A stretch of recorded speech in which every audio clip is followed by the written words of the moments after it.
Bonjour mes élèves, on termine ce chapitre avec cette séance 4. On va le consacrer à la correction de quelques exercices qui résument le cours qu'on a fait pendant les 3 séances dernières. Donc on va commencer par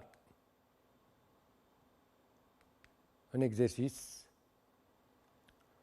Premièrement, soyez la suite définie par I0 égale 0 et pour tout n appartenant à n,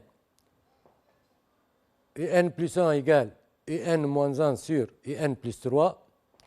Premièrement, on va montrer par récurrence que n est supérieur strictement à moins 1. Deuxièmement, on va montrer que n est décroissante.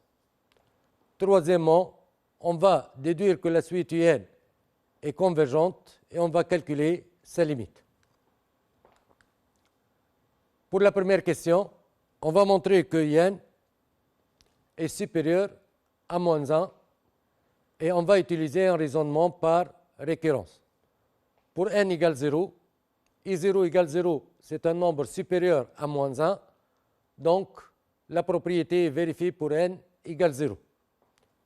Deuxième étoile, soit n appartenant à n, on va supposer que la propriété, l'inégalité est vraie pour n, c'est-à-dire n supérieur à moins 1, et on va montrer que l'inégalité est vraie pour n moins 1, n plus 1, c'est-à-dire n plus 1 est supérieur à moins 1.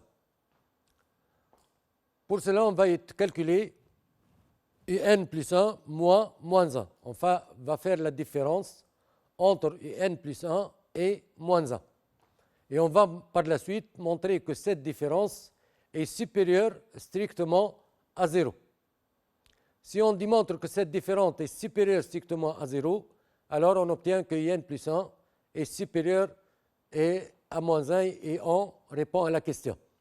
Donc, n plus 1 moins 1 égale n plus 1 plus 1 égale, donc on va remplacer n plus 1 par sa valeur qui est égale à n moins 1 sur n plus 3 plus 1. On réduit au même dénominateur. Le calcul donne n moins 1 plus n plus 3 sur n plus 3, n plus n égale 2n, moins 1 plus 3 égale à 2. En factorisant, le calcul donne n plus 1 moins 1 est égal à 2 facteurs de n plus 1 sur n plus 3. On va démontrer que ce quotient-là est positif. Il suffit d'utiliser le fait que n est supérieur à moins 1. On a n est supérieur à moins 1, en ajoutant 1 de chaque côté, on obtient n plus 1 est supérieur à 0. Et en ajoutant 3 de chaque côté, on obtient n plus 3 supérieur à 2. Donc n plus 3 supérieur à 0. 2 est positif, n plus 1 est positif, n plus 3 est positif. Donc le quotient 2 fois n plus 1 sur n plus 3 est positif. Et ça veut dire que n plus 1 est positif, supérieur à 0. Donc n plus 1 est supérieur à moins 1.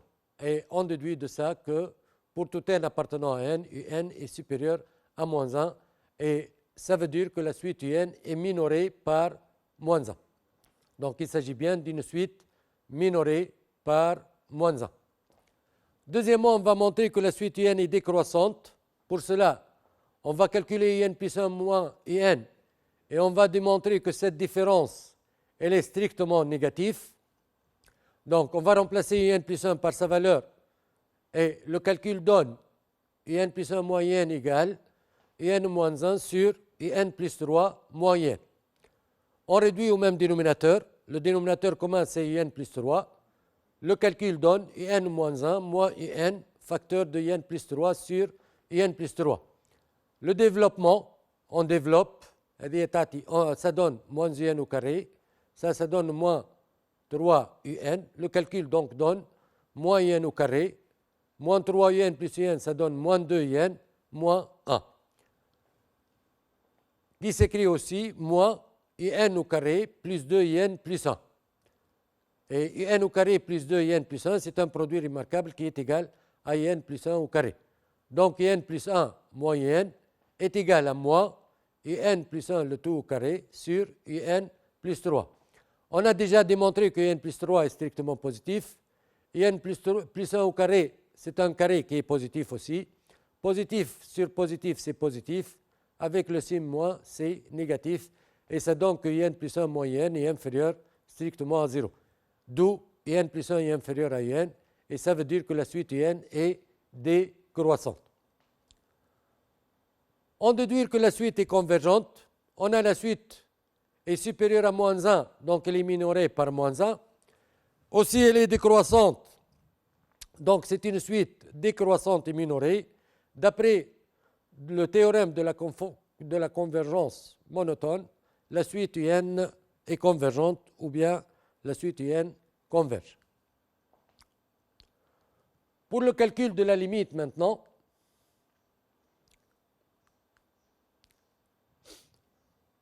le fait que la suite UN est convergente, donc, on va supposer que la limite de n quand n tend vers plus l'infini égale à L avec L appartient à R. C'est-à-dire que la limite de n est finie. On a un plus 1 égale un moins 1 sur un plus 3. Précédemment, dans la séance 3, on a dit que la limite, si limite de n égale L, alors limite de n plus 1 égale L aussi. L'égalité n plus 1 égale n moins 1 sur n plus 3 donne L égale, en passant à la limite, L égale L moins 1 sur L plus 3. Le produit des moyens, donc L fois L plus 3, égale 1 fois L moins 1 qui est égal à L moins 1. Donc L fois L plus 3 égale à L moins 1. En développant L fois L plus 3, et ça on obtient L au carré plus 3L égale L moins 1. Le calcul donne L carré, 3L moins L, c'est 2L, et moins 1 à gauche égale plus 1. Donc le calcul donne L carré plus 2L plus 1 qui est égal à 0. L carré plus 2L plus 1, c'est un produit remarquable. C'est L plus 1 au carré égale à 0. Donc L plus 1 égale 0, et ça veut dire que L égale moins 1. D'où la limite de n, quand n tend vers plus l'infini, égale moins 1. On va donner le théorème de la limite des suites homographiques. Soit n une suite convergente. Si limite de n égale L avec L appartient à R, c'est-à-dire la suite est convergente et converge vers L, et un plus 1 égale A fois un plus B sur CN plus D, alors on peut écrire tout simplement L égale AL plus B sur CL plus D, et cette égalité vous permet de calculer la limite dans le cas où elle est une suite convergente et qui converge vers L.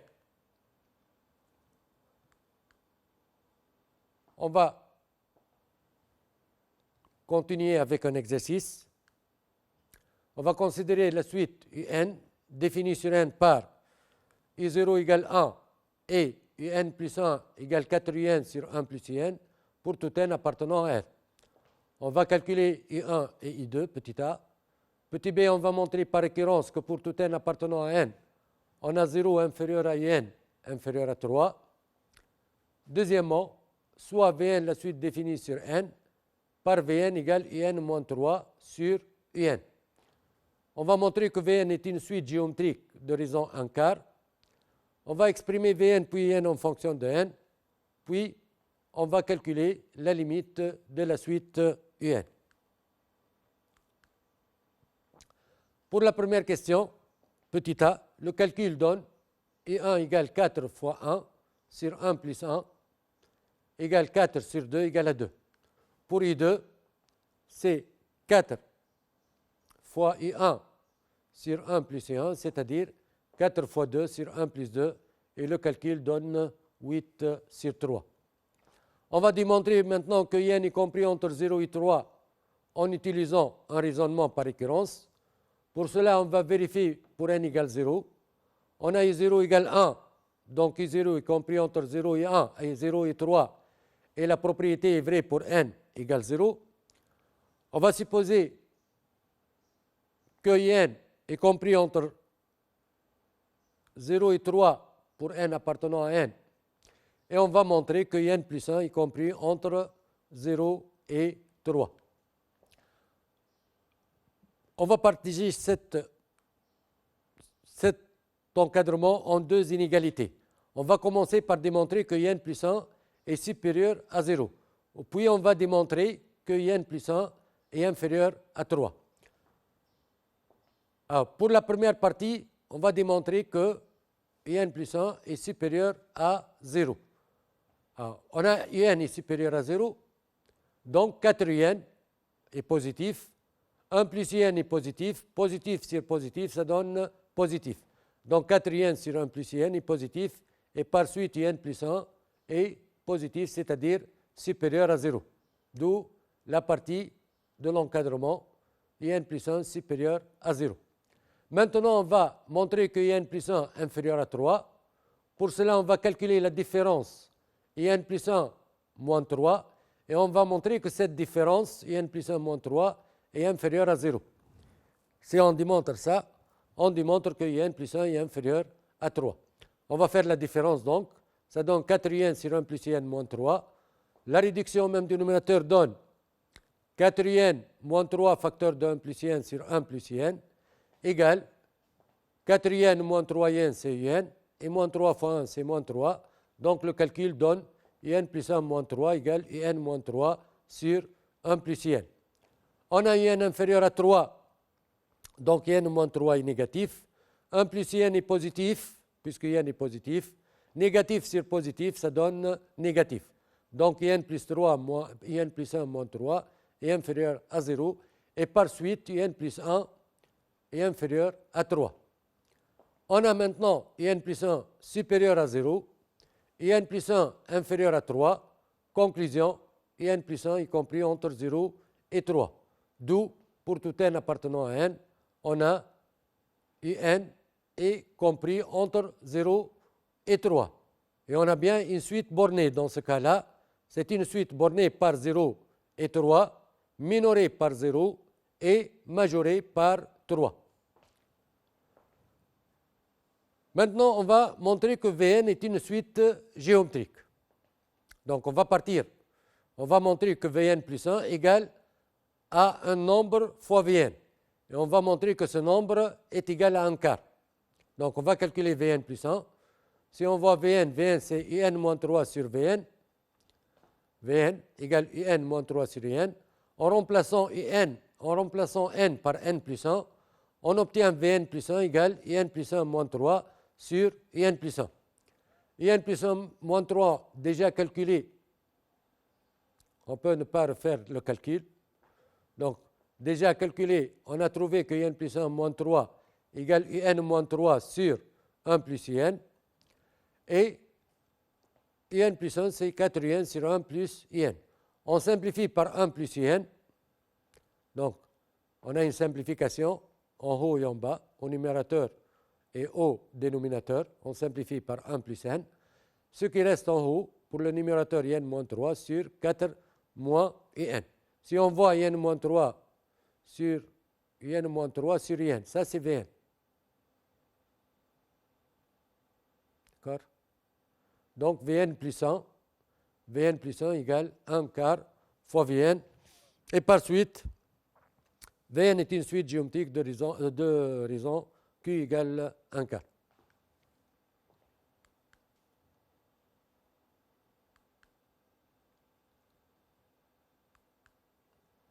Pour le petit b, on va calculer V0.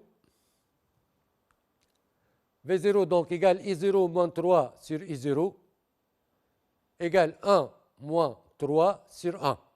1 moins 3, c'est moins 2 sur 1 égale moins 2. Le terme général de la suite Vn, pour une suite géométrique, Vn égale V0 fois Q puissance n. V0 égale moins 2 et Q égale 1 quart. Donc Vn égale moins 2 fois 1 quart puissance n. On va exprimer maintenant Un en fonction de n. Dans l'écriture de Vn, on a Vn égale Un moins 3 sur Un, que je peux l'écrire Un sur Un moins 3 sur Un. Pour Un sur Un, ça vaut 1. Donc Vn égale 1 moins 3 sur Un. D'où 3 sur IN égale 1 moins Vn. Donc on va déplacer 3 sur IN à gauche et Vn à droite. On obtient 3 sur IN égale 1 moins Vn. Et par suite, IN sur 3, on passe à l'inverse, égale l'inverse de 1 moins Vn, qui est 1 sur 1 moins Vn. Donc IN égale 3 sur 1 moins Vn. Essayez de ne pas faire rapidement le calcul. Il faut le faire étape par étape, doucement, pour ne pas faire des fautes de calcul. Et on a maintenant IN égale 3 sur 1 moins Vn.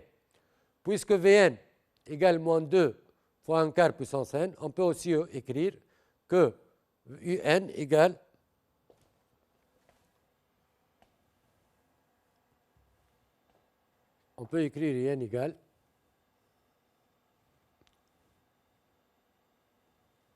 donc moins 3, donc je peux l'écrire 3 sur 1 plus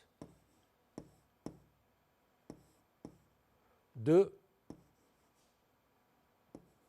fois 1 quart puissance n.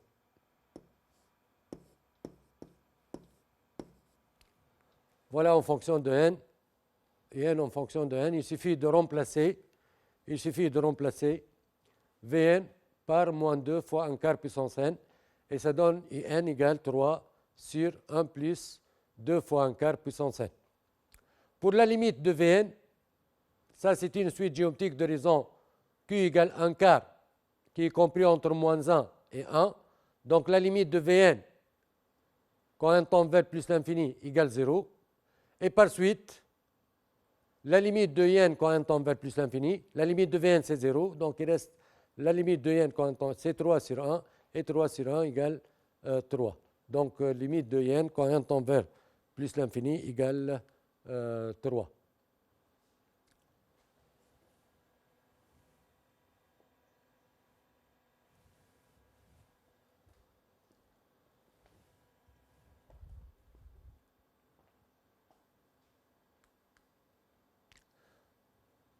Donc, à la fin de ce chapitre, on vous propose 3 exercices.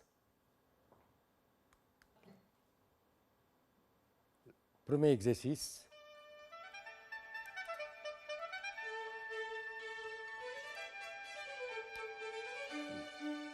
Vous pouvez recopier ou photographier cet exercice. Il s'agit d'une suite en utilisant les graphiques.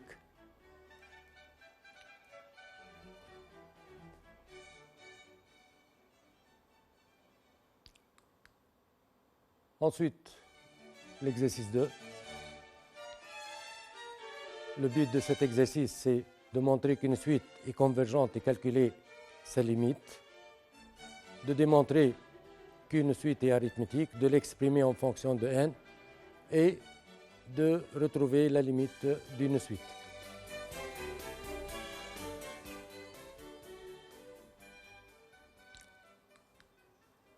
L'exercice 3.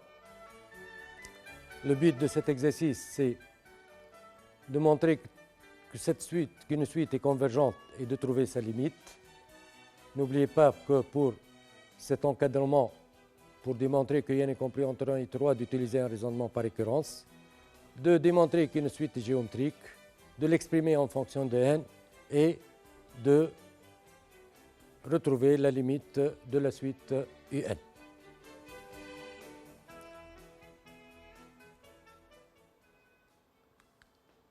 Ce chapitre est terminé. Merci mes élèves et bonne chance.